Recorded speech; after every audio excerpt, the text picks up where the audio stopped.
News first channel ವೀಕ್ಷಕರಿಗೆ ಭವಿಷ್ಯ ಈ ದಿನ ಕಾರ್ಯಕ್ರಮಕ್ಕೆ ಸ್ವಾಗತ. ಮೊದಲು ಮೇಷರಾಶಿ.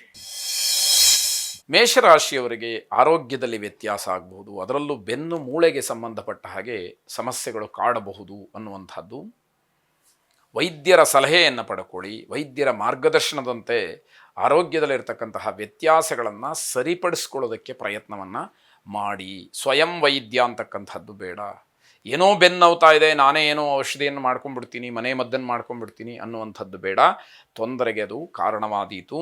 ನಿಮ್ಮ ಆರೋಗ್ಯದ ಬಗ್ಗೆ ಹೆಚ್ಚು ಗಮನವನ್ನು ಹರಿಸಬೇಕಾದಂತಹ ದಿವಸ ಇದು. ಸಹೋದ್ಯೋಗಿಗಳಾಗಲಿ, ಮಿತ್ರರಾಗಲಿ, ಬಂಧುಗಳಾಗಲಿ ನಿಮ್ಮ ವರ್ತನೆಯಲ್ಲಿ ತಪ್ಪನ್ನು ಹುಡುಕ್ತಾರೆ. ನೀವು ಮಾಡ್ತಾ ಇರೋದು ತಪ್ಪು, ಯಾಕೋ ಸರಿಯಾಗಿ ನಡ್ಕೊಳ್ತಾ ಇಲ್ಲ ಅಂತ ಹೇಳಿ ಎಲ್ಲ ವಿಷಯಗಳನ್ನು ಕೂಡ ಗುರುತಿಸ್ತಾ ಹೋಗ್ತಾರೆ. ಆ ರೀತಿ ಆಗೋದು ನಿಮಗೊಂದು ರೀತಿಯಲ್ಲಿ ಅವಮಾನವಾಗತ್ತೆ. ಮನಸ್ಸಿನ ತೊಳಲಾಟ ಏನಿದೆ ಅದು ಧೈರ್ಯಗೆಡಿಸ್ಬಿಡುತ್ತೆ.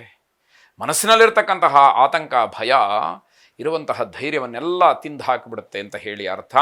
ಕೆಲವು ಕಾನೂನಿನ ತೊಡಕುಗಳು ನಿಮ್ಮ ಉದ್ಯೋಗದಲ್ಲಿ, ನೌಕರಿಯಲ್ಲಿ, ವೃತ್ತಿಯಲ್ಲಿ ಅಡ್ಡಿಯಾಗುವ ಸಾಧ್ಯತೆಗಳಿರುತ್ತೆ.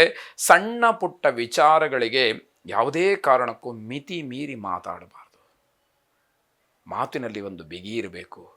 ಸಣ್ಣ ವಿಷಯ ಅಲ್ವಾ, ಪರವಾಗಿಲ್ಲ ಅಂತ ಹೇಳಿ ಸಹಿಸಿಕೊಳ್ಳತಕ್ಕಂತಹ ಒಂದು ತಾಳ್ಮೆ, ಆ ಒಂದು ವ್ಯವಧಾನ ನಿಮ್ಮಲ್ಲಿ ಇರಬೇಕಾಗತ್ತೆ.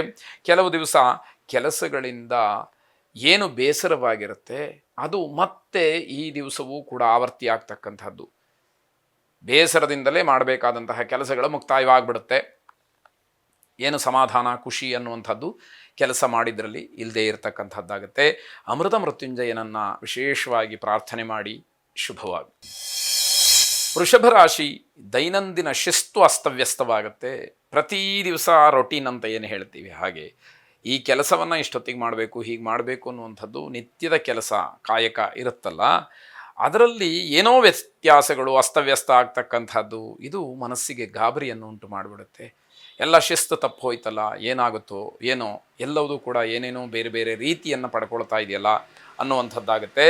ಬೇರೆಯವರನ್ನು ಅವಲಂಬಿಸಿ ಮಾಡಬೇಕಾದಂತಹ ಕೆಲಸಗಳೇ ಹೆಚ್ಚಾಗುವಂತಹ ಸಂದರ್ಭಗಳು. ಅಂದರೆ ಎಲ್ಲ ಕೆಲಸಕ್ಕೂ ಪರಾಶ್ರಯ, ಇನ್ನೊಬ್ಬರು ಇದ್ದರೆ ಮಾತ್ರ ಆ ಕೆಲಸ ಆಗತ್ತೆ, ನನ್ನಿಂದ ಅದು ಸಾಧ್ಯ ಇಲ್ಲ, ಅಥವಾ ನಾನು ಮಾಡೋದಕ್ಕಾಗೋದಿಲ್ಲ, ಬೇರೆಯವ್ರಿಗೆ ವಹಿಸ್ತೀನಿ ಅನ್ನುವಷ್ಟರ ಮಟ್ಟಿಗೆ ಬದಲಾವಣೆ ಆಗುವಂಥದ್ದು.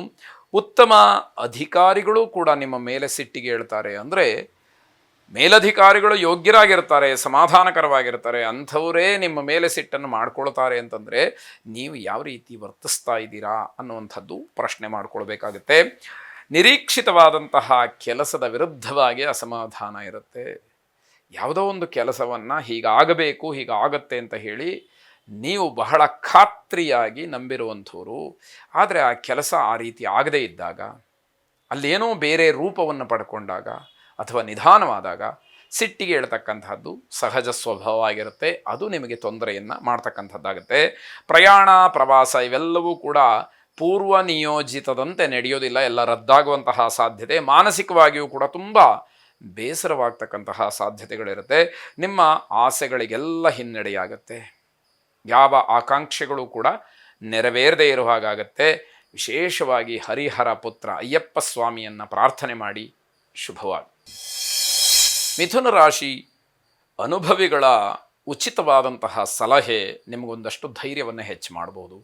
ನಿಮಗೆ ವ್ಯಾವಹಾರಿಕವಾಗಿ, ಔದ್ಯೋಗಿಕವಾಗಿ ಅಥವಾ ಸಾಂಸಾರಿಕವಾಗಿ ಇರತಕ್ಕಂತಹ ಕೆಲವು ನ್ಯೂನ್ಯತೆಗಳನ್ನು ಸರಿಪಡಿಸ್ಕೊಳ್ಳೋದಕ್ಕೆ ಇದೊಂದು ಉತ್ತಮವಾದಂತಹ ಮಾರ್ಗ ಅಂತ ಹೇಳಬೇಕು.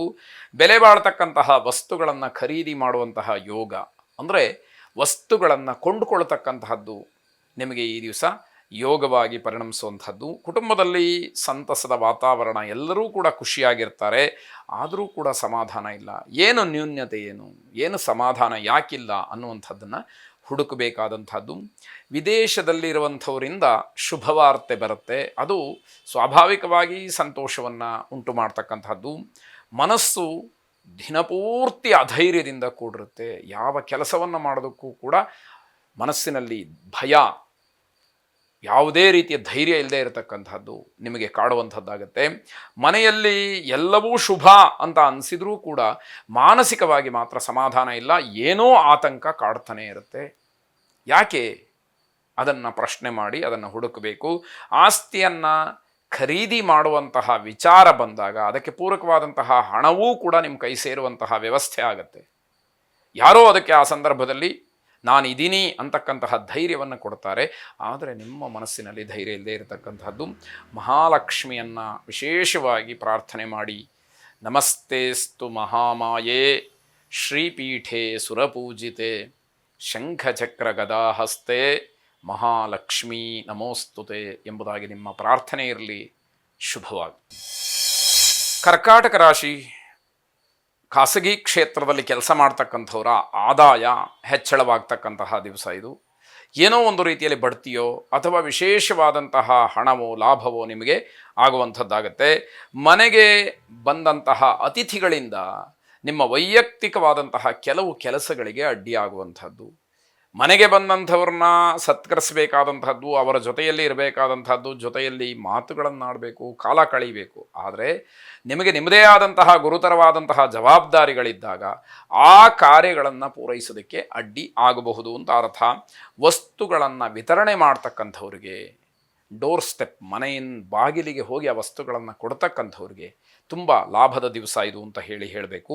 ವ್ಯವಹಾರದಲ್ಲಿ ಒಪ್ಪಂದಗಳು, ಮಾತುಕತೆಗಳು ನಡೀಬೋದು. ಅದು ನಿಮಗೆ ಶುಭದಾಯಕವಾಗಿ ಫಲವನ್ನು ಕೊಡುವಂತಹ ದಿವಸವಾಗುತ್ತೆ.